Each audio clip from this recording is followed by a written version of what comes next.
Hello, and welcome to the Calvin University Budgeting and Credit Financial Literacy course, sponsored by Arbor Financial Credit Union. My name is Ben, and I'll be your facilitator today. On this journey, we will go through budgeting, how to be successful by budgeting in the digital era, i.e. using mobile devices, and how to keep track of your finances, and we'll finish up this course by going through credit and some tips and tricks surrounding that. Sound like a good use of our time? I thought so. Let's jump in. How well do you currently budget? Consider financial goals you might have set. How did they end up? What were the reasons you were not successful at reaching this goal? Would you consider yourself better or worse at budgeting than your peers? When you think about your personal group, are you more successful or less successful at financing or even maintaining a budget? When was the last time you tried to stick to a budget? And lastly, what would be the last straw that would happen to you that would make you ask for help? Let's first define what budgeting actually is. Budgeting lies at the foundation of every financial plan. It doesn't matter if you're living paycheck to paycheck or earning a six-figure income. You need to know where your money is going if you want to have a handle on your finances. Unlike what you might believe, budgeting isn't all about restricting what you spend money on and cutting out all the fun in your life. Budgeting is really about understanding how much money you have, where it goes, and setting financial goals to allocate those funds appropriately. It also means, to me, giving every dollar a job. All right, pop quiz. How many people in the U.S. have a budget? 68%. So of those 68%, how many people do you think stick to their budget? 33%. So there's a significant decrease from the amount of people that actually create the budget that can actually stick to it. Why might that be? Do you have any money goals that you've set for yourself that you were not successful in hitting or achieving? Have you ever thought about what set you back? Here is a cool tip sheet that I use a lot when I explain budgeting to people. It's called the 50-30-20 method. It's simple and it goes like this. 20% goes towards your financial future, paying down debt and building up your savings. Yes, you must do both at the same time. Generally, you might have debt because you were not so good at savings in the first place. It doesn't mean necessarily that it's 10-10 down the middle as far as which money goes where. It depends on a lot of other things. But roughly 20% of your income should go here. And this is your net income. The 30% goes towards your wants. Take out dinners, I know I love those. Concert tickets, going to drinks with friends, maybe furniture for your house or apartment, or even fun tech gadgets. You can enjoy the finer things in life as long as you created a goal and stuck to it and achieved it. It might not take you as long as you thought, and that's okay, but it should never be something that's just bought on a whim. Make a goal and plan for it. Finally, the 50% goes to your essential needs, honestly. You got housing, transportation, insurance, grocery, healthcare, utility bills. You might think of maintenance on your car. It falls in that transportation category. Your groceries. Do you have animals? Do you have kids? This can be very expensive. Also, healthcare. And then also your housing is one of the most expensive costs that most people take on. It's the biggest investment that generally most people buy in their lifetime. The other thing that you need to understand about budget is the difference between wants and needs. This is where I've seen a lot of people make mistakes, and it's cost them largely. I remember my third year in banking, a lady walked in, and she was at the end of her wits. She wanted to save money, and she could not. She lives paycheck to paycheck. She's a single mother. Upon going over her finances over the last few months, I think we did a 90-day look back, we found that she spent over $580 at Starbucks. Now, how could one possibly miss this? I can tell you, just in my experience, it's very common. $5 here, $6 there, and then over a period of time it adds up. And it doesn't only set in until you take that period of time and add it all together and realize it's a large number. So with this lady, to make it fair, again, it's not about restricting all the fun. It's just about understanding where your money came from and where it's going, giving every dollar a job. We set her to a budget. And over the next couple months after that meeting, she was able to save up $400 or $500. So this is a lady that says that she could not save a single penny. And just by going through her finances, her statements, we were able to find extra money and free it up. Now, that doesn't always mean that if you free up money, someone's going to save it. You might just better the quality of your life or pay down debt. It could be temporarily put in different places. But again, what it comes back to is definitely understanding the difference between a needs and a want. You might really like coffee, but you can't afford to go to Starbucks every day or twice a day. It adds up. Now that we understand what budgeting is and kind of how to maintain a budget, let's look at how people do banking in the now times. Transfers and transactions happen in real time. I could literally be in line at the grocery store, forgotten to have moved money from my savings account to my checking account, pull up my mobile device, make that transfer, and instantly have access to those funds before the lady's even done scanning my groceries. We also have very little to no check activity. Most of us get paid digitally. Now even days, when my parents give me gifts, it's electronic gift card. But if you do get a check, you can actually use the technology called mobile deposits or also mobile capture. This is where you take a picture of the front and the back of the check and it gets deposited in your account. And then you get to save about 15 minutes on average instead of going to your bank or a finance institution. My favorite, which is the most important thing I recommend to everybody, if there's anything you take away from this presentation, I recommend this, is text alerts. It's a free service your finance institution provides. It keeps you proactively in reach with your account at all times. If you're driving down the road and all of a sudden someone hacked your account and made an Amazon purchase, you'd get a text alert right away. A lot of finance institutions, from that alert, you can even stop that transaction or put a hold on your debit card. If you don't have text alerts, you might not know this activity is going on, and you could take up to 30 days until you find out. If you're a real traditional bank where you wait for your statements to come in when you clear your check register. Now, a lot of times I can talk all types of people into text alerts simply by just saying it's an enhancement to your account.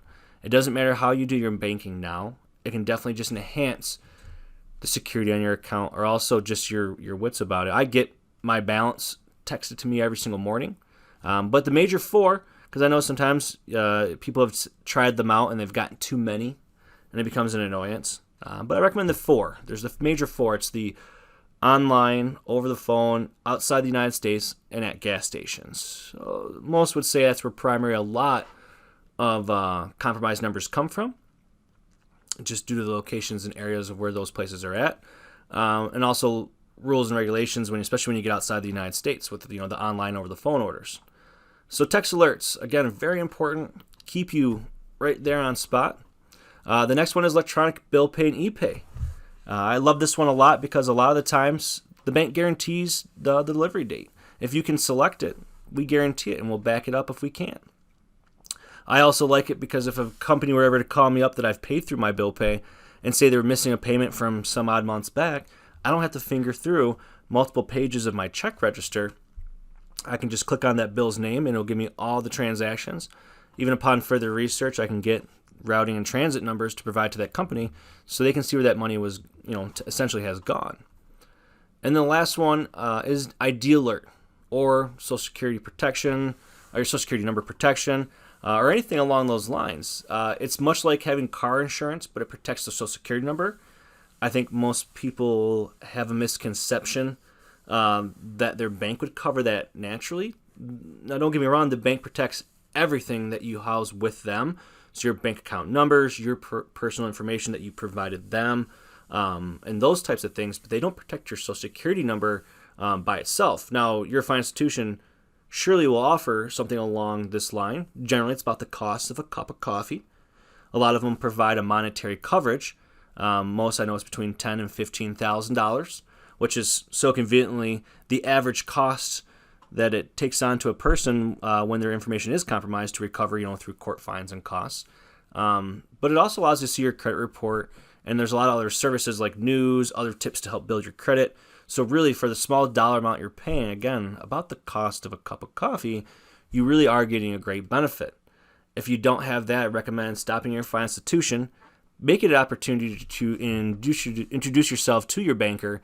I always find it better to know the person that's dealing with your finances before you're in peril or you're upset or you're under some type of duress. Nothing worse than when you're in that position, that meeting someone brand new and having to trust someone that you've never talked to before. So if you don't have some kind of identity protection, definitely swing in, see if it's something your financial institution offers, the cost, talk about it, introduce yourself, create a relationship with your banker today, because it'll make everything in the future a lot easier. This is my favorite part of the presentation, when we go over a multi-account usage. Now, to some, this might be foreign, and to others, this might be something you're already doing, but I'm going to do my best to explain how I've seen people be successful with it. So each one of these boxes represents a separate checking account. Now, don't look at it as a checking account with a check register and all the statements. Just think of it more of like a jacket with a zipper pocket. You got some on the inside, some on the outside. You can move money around either to keep it safe or to make sure you don't overspend. So our first account is going to be our direct deposit hold account. This is where, you guessed it, your direct deposit's going to go. So we get direct deposit, and then usually the first thing we do once we get paid is we're going to pay our bills. We move exactly the amount that we need to move to our bills account. Maybe we split up our bills over 2 paychecks. Whatever way you do it, you still pay all your bills out of this account. This does 2 things. First off, it keeps your bills separate from other expenses so that you don't accidentally overspend, which is a common way a lot of young people get into overdrafts, or even older people as well. And the other thing is, at the end of the month, if all your bills are paid, what do you think happens to that account? It's going to fall to zero. So instead of spending time going through a check register and checking off each check that's cleared with the statement you've gotten 2 weeks after the month's already closed, that day, if the account is zeroed out, you already know all your bills have been paid. After we pay our bills, we're going to give ourselves an allowance. Now, you can call this account whatever you will, but it's the account that's going to have your debit card linked to it. This is where you're going to make your everyday purchases. This is where you're going to put your free money, or the money you can spend guilt-free that's not reserved for something else, or that you're saving it for something else. This account does a lot of things. I love the fact that it keeps your money separate from your bills, also your direct deposits coming in, and also your savings, so there's a layer of separation for security. This also allows you to give yourself a budget. I give myself $100 a week. Even though I get paid bi-weekly, every Friday I get $100, and it's nice because it creates kind of like a repetitive motion of how my money flows in and out of my account. If I were to drop my debit card, the best part is the most that someone could get their hands on. So if I drop my debit card, let's say at a restaurant or a grocery store, and someone gets it, the most that they're going to get their hands on is essentially $100. Now, I have made larger purchases through this account, but I'll generally do an instant transfer to this checking account, make the purchase. So again, there's not generally too much money sitting in that account, more than $100. And then after I give myself my balance or my allowance, I have money to put in my savings. As we talked earlier, anywhere between 10 and 20% is a good amount to save. Now, this is a very common setup that a lot of people have for accounts. You can nickname your accounts. I will advise you that your financial institution can see the names of these accounts, so be wise on what you name them. However, you might find yourself adding more accounts. Here's some examples that I do. I have a vacation fund. So as I told you earlier, I get paid bi-weekly, and $50 from one of those paychecks goes into my vacation fund. After 12 months, that's $600. So I set that account to be 12 months mature in June, so that in the middle of the summer, I have $600 saved up that I relatively didn't notice was going out of my paycheck. Now, $600 might not pay for everything, but it sure is nice to have something to offset it. And then I do the same thing with my holiday fund. Generally, for most, around November and December, there's holiday gatherings, spendings, travel. Things can be more expensive, or that you're spending more than you normally do versus the other months. Well, my other paycheck gets $50 dumped to that one. And so by December, which I set it to be the month of maturity, I have another $600. And again, this doesn't necessarily pay for everything, but in months of heavy spending, it does allow to make your life a little bit easier and a little less stressful. And then finally, like a lot of people, I like to sell things on Facebook Marketplace. I might sell stuff on Craigslist, other locations like that.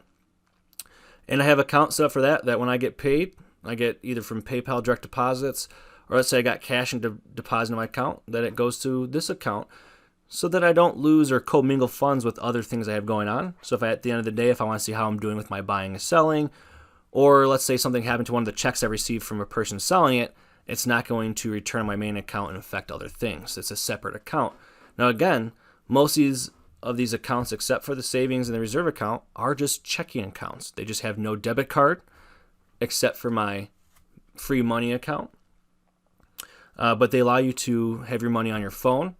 When you pull up your accounts, you see all these accounts. You can see how they move. You generally learn kind of maxes and minimums these accounts should have. You learn your paydays. So there's a lot of great things about having a spread out account structure when you don't sit down with a check register and have one account that you're doing everything through and doing that budget. This is how a lot of people have been successful in budgeting in the digital era. And to review what we just went over, we want to nickname all accounts. This will allow us to see that when we do open up our mobile banking, all of our accounts in row, kind of what their job and purpose is, to see if everything is going the way it should. We also want to keep in mind that our financial institution can see these nicknames, so we want to choose wisely. Also, create disposable income account. This was the free money account. This is of the checking accounts, the one that has the debit card. Again, we can make larger purchases through this account, but it's just we would log in, transfer the money to that account, and instantly use it. This is where you would give yourself your budget, so you can try to stick to it. With budget, I always recommend starting low and then realizing how much you spend. The best part about that is it makes you aware, or at least top of mind, of how much money you're spending. Let's say, for example, you started off with $50 for the week and you blew through it within the first 2 days. Now you're going to remember you have to log in on Wednesday morning to transfer yet more money. So start with the lower amount, find out where your actually spending level is at. You might be surprised, or maybe not. Maybe you're really on top of it. For me, it was a surprise. So this is where I liked it the most, having that separate account. And then again, have a separate account for bills, just so that your things are not messed with. You don't accidentally overspend. I see a lot of people having issues with auto bill pays, where it might fall on a certain date. Like, let's say, for example, it's the 1st, and here comes the 2nd, and you don't see that money actually leave your account. So you call up that company. They say yes, they have received the money, but it still has not cleared your account. So you think maybe just randomly you have extra money, which is generally never the case. And then the next day it'll pull out, even though you might have accidentally spent that money. So this is why I like the bills account. So you don't have to worry about how it pulls, when it pulls, especially if you're utilizing the ePay function through most financial institutions. The guaranteed date puts a little bit more comfort in that as well. And then utilizing automatic transfers. As I told you, I had the travel and the holiday account where $50 from each one of my month's paychecks went to that account, and I had $600 each month offset. Then we want to review our free money account. Understand that what you take home and pay out in bills are very constant. We're not generally getting raises, and we're generally not paying off our debt overnight. After 60 days, review your free money account with a needs and wants analysis. Simply put, get 2-color highlighters, go through your statement, and define in your mind's eyes what are wants and needs. Are you like our Starbucks lady? Or do you have your stuff under control already? Set some goals for yourself as well. Having a budget is key, but on top of having a budget, you should always have different financial goals. These goals could be expenses that you're going to be taking on in the near future, or something fun. try using SMART goals to free up the cash flows. And then lastly, make money work for you for a change. On the last slide, I talked about SMART goals. I'd like to spend a moment just to define what that is. So a SMART goal is simple like this. S for specific, very clear, and not vague. My example that I like to use is, I want to save $100 by the end of this month. Is it measurable? Something you can see or touch? Yeah, I could show you my bank account at the end of the month, and you can see that I had that $100 in there. Is it achievable? This is my favorite step because it does allow us to consider the small steps or potentially project what kind of roadblocks might run into. Sometimes this is also an eye-opener for people that have goals. Maybe your goal's a little advantageous and there's smaller goals that you have to achieve before you could even possibly hit this big goal. So I like that one a lot. Is it realistic? Is this even possible? I've seen some people attempt to save out of the blue from saving nothing, 25% of their income, and they don't realize the impact that has on their quality of life, and it's very difficult. I'd recommend professionally to start small, 5-10%, move it up a couple percent each month and make it gradual so it kind of goes, below the radar the best as possible, but it's not such a shock to you. And then, is it timely? If you have money that you have sitting in an account that you don't really have a goal for, that's when we're not having money work for us. And that's something we want to do, is we want to give every dollar a job. There are a lot of options that we have, and if you don't know, talk to your local banker or financial representative, because there's a way that if you have idle money, regardless of what you intend to use it for down the road, you can earn more off it than just sitting in a savings account. So have a goal for it, and this might help you free up extra money and actually earn extra income off of money that was otherwise making next to nothing. But at the end of the day, being honest and holding yourself accountable is key here. I do really like when people involve someone else besides a significant other in this, because if you set a goal for yourself and you don't tell anybody, the only person you're letting down if you don't tell anybody is yourself. Well, if you tell somebody, there might be accountability that's created. And I've seen a lot of people be successful by having that honest friend that they talk to each other about it. They know how much money each other's makes. They know where their finances are at because they're telling somebody. And it's very healthy to talk about your finances. People that are not good with their money, they're generally very quiet about it. And same people with people who have a lot of money, and it's not saying boast or flaunt what you have, but talk to people about it, because it does make it easier to understand where you're at. Also keeps you accountable. That's the key. Moving along to the second part of our presentation, what is a credit score? I always like to define this for what it is, because a lot of people have different misconceptions on what really a credit score is. So, a credit score is a statistical number that evaluates a consumer's creditworthiness and is based on credit history, number of open accounts, total levels of debt, and repayment history. Lenders use credit scores to evaluate the probability that an individual will repay loans in a timely manner. A person's credit score can range from 300 to 850. The higher the score, the more financially trustworthy a person is considered to be. This is essentially your financial report card. So what are some good ways to use credit? A lot of people use credit for unexpected expenses. I have some customers or members that also use it to help manage their cash flows when they don't get paid certain months out of the year. I've also seen people use it to buy things they can repay that month. Sometimes people find it very convenient to have it when they help pay bills, because the bill may come due, the day before they get paid or whatever, and they have it set to the credit card, and then when they get paid, they pay the credit card off. And then the best way to use a credit card, and my recommendation, is pay the statement balance or the new balance monthly on your credit card. This means that when you get your statement in the mail, it'll say new balance, which is not the current balance. The new balance or statement balance is what you're required to pay to avoid interest charges. So if every time you use your credit card, you get a statement and you pay what the new balance is, you will not pay a dime in interest and essentially were borrowed money for free for 30 days. Finally, don't put too much faith in future you. A lot of times people get in debt because they'll say, yep, future me will pay this off. Future me will make more money. Future me will be more responsible. If you find that to go through your head, no, it's probably not a good usage of credit. So just as there are good ways to use credit, there are also some bad ways. Here's what I came up with. Using credit to buy things you can't afford or don't actually need. You don't need that big screen TV or other things along that line.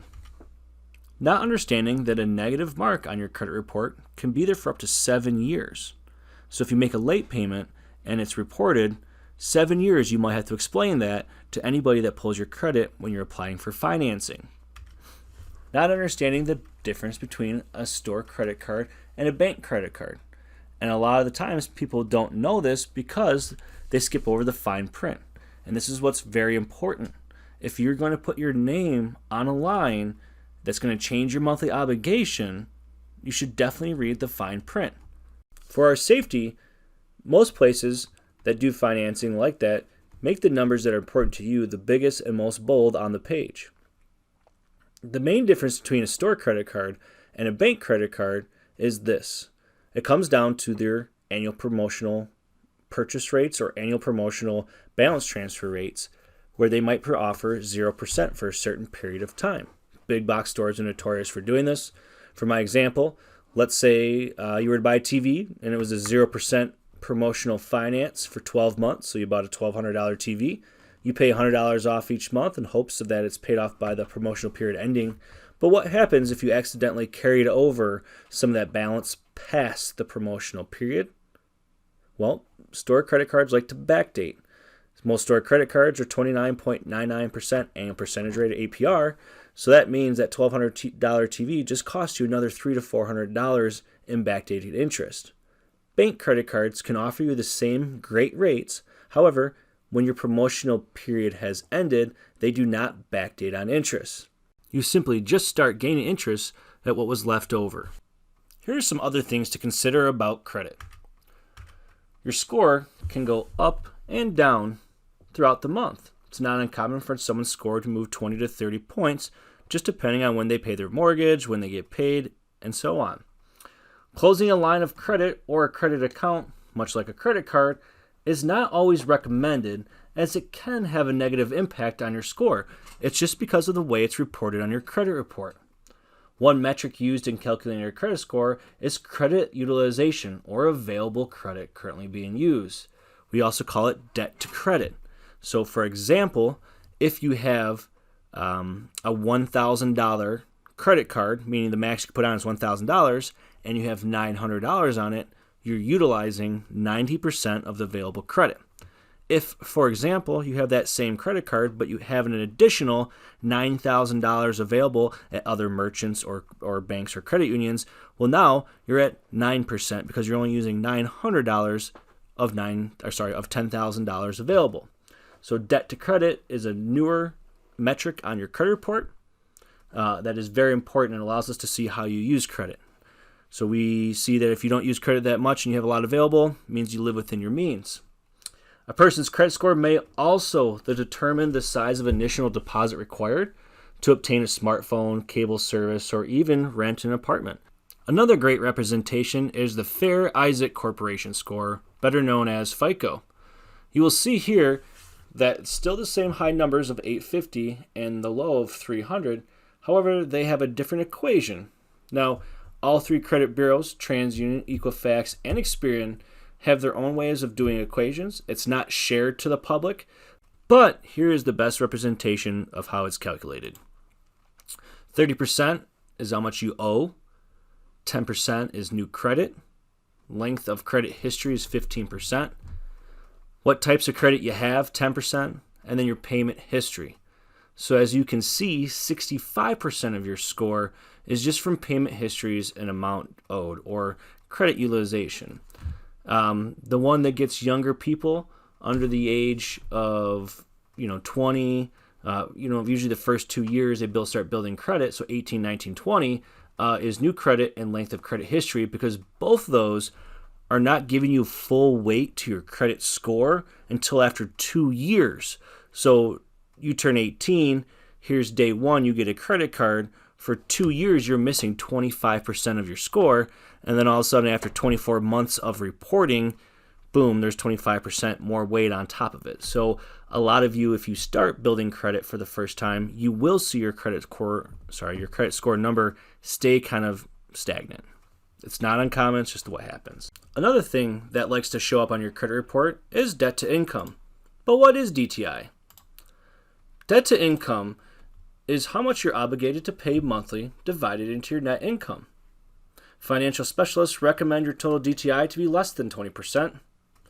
Included in your DTI is mortgages, rent, student loans, taxes, credit card payments, and car notes, but it does not include monthly obligations like cell phone bill, utilities, or any monthly subscriptions like Spotify or Netflix.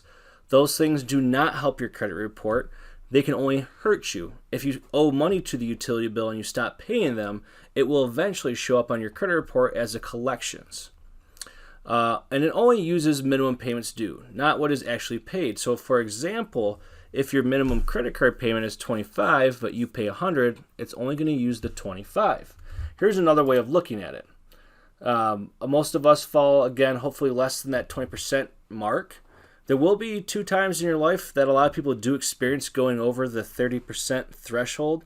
That's generally when they buy their first home, and also generally their first year into retirement, because their incomes will change or also their debts will change. This is why it happens. However, for the rest of the time, you should be less than that 20% mark, as that holds good available DTI for emergencies.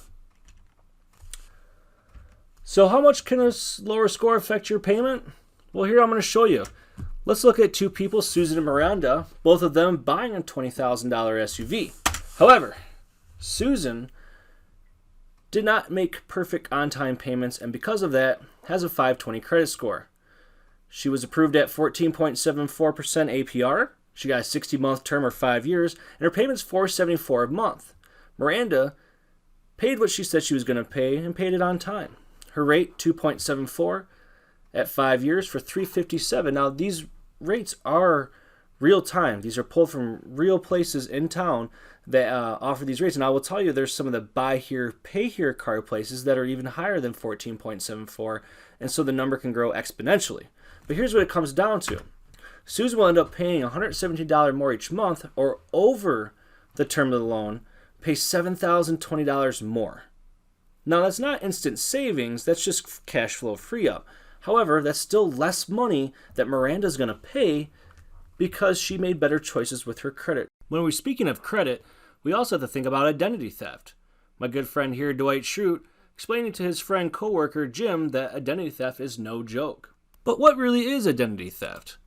Identity theft is defined as theft that happens when someone uses your social security number or other personal information to open new accounts, make purchases, or get a tax refund. If you experience identity theft, there are several steps to recovery, but a good one-stop resource is identitytheft.gov. Here are some other top facts about identity theft. Identity theft is the fastest growing nonviolent crime in North America. In fact, in 2018, the Federal Trade Commission processed 1.4 million fraud reports totaling in $1.48 billion in losses. Children and seniors are the most at-risk group of people. 7 to 10% of the U.S. population are victims of identity theft each year, and 21% of those experience multiple incidents of identity theft throughout their life. So generally, once you become a victim, you are more likely to be another victim in the future. Deceased identity stolen, $2.5 million per year. This is when they take a loved one that has passed away and make credit reports or get credit cards or car notes in that person's name. This next slide is a video from Western Union about advanced fee scams. Let's take a look. There was a day when the villain was easy to spot. These days are different.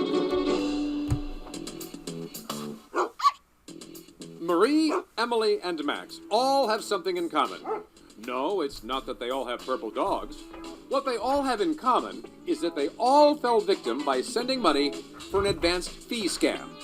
What's an advanced fee scam, you ask? Well, follow along. Even though Marie had bad credit, she was guaranteed a loan with great interest rates. All she had to do is pay in advance for credit insurance using a money transfer service. Emily was notified that she had a huge inheritance coming to her from a distant relative. She sent money using a money transfer service to a person she thought was a lawyer for legal fees and taxes. And Max paid money for materials and a business plan that he found online to start his get-rich-quick home business. He, too, needed to pay with a money transfer service.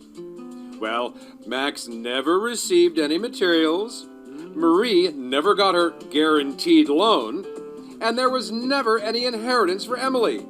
They were all advance fee scams. Yes, they all have one thing in common. They all paid for a promise. Once the scammers got their money in advance, they were never heard from again. You work hard for your money. Don't let a few minutes with a scammer separate you from what's taken days, weeks, or even a lifetime to earn. Western Union reminds you, you should never send money to someone you haven't met in person. You should never have to send money in advance to obtain a loan or credit card. Do not pay for an item or service purchased on the internet with a money transfer to an individual. Advance fee schemes come in many forms. Never pay for a promise. You can protect yourself from fraud. Learn how at WU.com/fraud awareness. I always like this video as it's a good way of explaining what the advance fee scam actually is, how it can look in multiple different situations. Know that Western Union is a great source as they are the world's largest money transfer system. There's lots of videos and tips and information about fraud and identity theft protection at their website. But I'm going to go over a couple more common types of identity theft.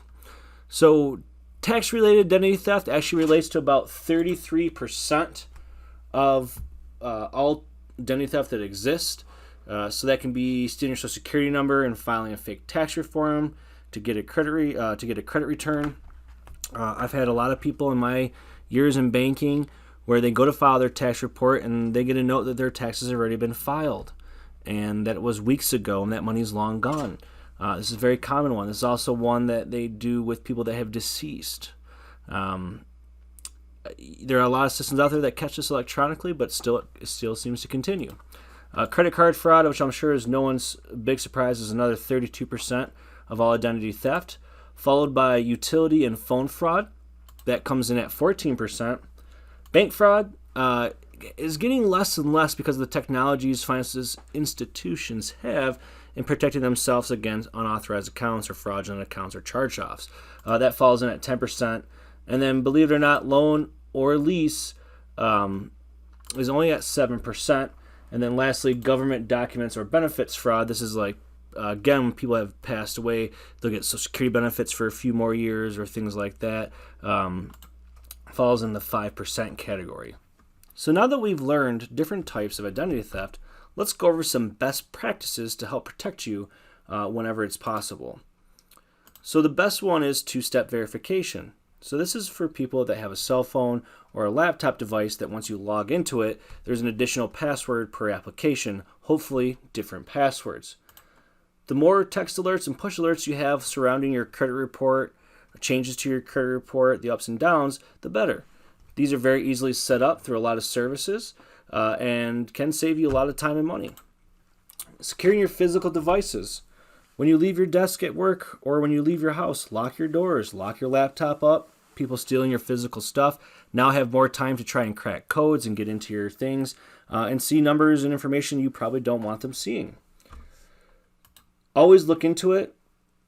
If you get this random sounds too good to be true deal or job or what have you, look into it. Type it in Google. Believe it or not, a lot of people, when they see this, they get so excited that common rational thought leaves and they just go with it. I've seen people of all ages, of all education levels, of all intelligent levels make mistakes because they just get caught in an emotional situation, and when they make emotional based decisions, they're not thinking as rational until it's usually generally too late. The cool thing that I like about where the credit reports and identity theft is going is now new in 2019 is a security block. So you can physically reach out to these credit bureaus and have a hard block put in your credit report so that no one can apply for anything in your name. This is great for elderly and young children, as they're, again, the biggest or most sought after group. But this is a great thing because it's a hard stop for anything trying to go through. It can create a little bit of an hour or two waste of time, because if all of a sudden you do need to apply for something, you need to let these bureaus know to remove the lock, and it's not usually instantaneous. So you have to be strategic. Again, good for children under the age of 18 and senior citizens that are, I don't want to put an age to it, but just when you know that they're a little bit more risk, because as people get older, they seem to be more trusting of people. Yeah, it's the same way young people are. So, common scams by name. I'm going to run through this and then we're going to wrap this up. So the Nigerian scam is the most popular one, followed by the dating and romance scam. This is the one where they go after older people that might be lonely. They reach out to them and say, hey, I'll be your boyfriend, be your girlfriend. This one's easily debunked by asking the person if they ever met this lover in real life. Have they actually ever seen a person? Or even physically talked to them on the phone. It's usually via text or email. They even provide information to these scammed people that when they go into the bank, they're going to be confronted with these sorts of questions. And they literally coach them through how to avoid letting us know, the bankers know that this is a scam. The money-making scam is a common one for young people. Again, this is when someone, graduates from high school or college, has a hard time finding a job, finds a job ad on the internet, says you're going to be trying out food or products and then writing reviews, and they'll send you a check that, accidentally it's, X amount of dollars, could be $1,000 more than they were supposed to send you. They say, hey, cash the check, send back just $800, keep $200 for your trouble. So you send the $800 back, that money is sent out through Western Union, and all of a sudden that check returns. And now you're upside down that additional $800 plus the check that you thought you had, which I'm sure at this point you've spent. This falls into the fake check money order scam. So beware of this when you're selling and buying things off Facebook and Craigslist, larger items like cars and stuff like that. When you take cashier's check, cash is king in a lot of situations, but you might be selling something that's too expensive. The best way to combat this is meet the person at that bank. Ask them what bank they bank at. If they say Arbor Financial Credit Union or a bank like that, just meet them in the parking lot. They can walk in there and do their business right there. Both parties can feel secure that the deal is done. The title can be handed over and so on. But when you take a fake check and you sign over a product to someone that especially lives out of state where there's jurisdiction lines, it's going to be much harder to recover that loss. Fake warrant or ticket scam. This one comes via a voicemail or an email saying the State Department, which is spelt wrong, has your license suspended for whatever reason, and you, being a good citizen, not thinking you had any kind of tickets, maybe think there was a mistake, so you call in, and the person that answers their phone puts a lot of duress on you, and you get tricked into providing information and paying out money. The lottery scam, this falls into the Nigerian scam a lot, where you won a lottery, hey, pay us some money. The Viance Fee Scam video we watch covers this. The vehicle scam falls in a lot of the lines of the fake check money order scam. So this is, again, where they give you a fake check. By the time you realize the check's not good, the vehicle is long gone. And unfortunately, this is one that gets a lot of people, especially like times like now, the charity scam. They'll be calling old people, young people, everyone, just saying, hey, we're doing this fundraiser. It could be for COVID-19. We're raising money for this, and people get scammed into it, and then that money just goes to fraudsters. So again, a lot of it comes down to look into it, and then again, if it sounds too good to be true, these two major things are the best ways to protect yourself against identity theft. All right, and wrapping up here, I want to leave you with one final bit to think about. What does it take to blow $10,000 a year? Just $27.40 a day in miscellaneous spending. So on behalf of Arbor Financial Credit Union, I do want to thank you for letting me speak to you today. If you have any questions, please feel free to reach out to me at bharman@arborfcu.org. That's BHARMAN@arborfcu.org.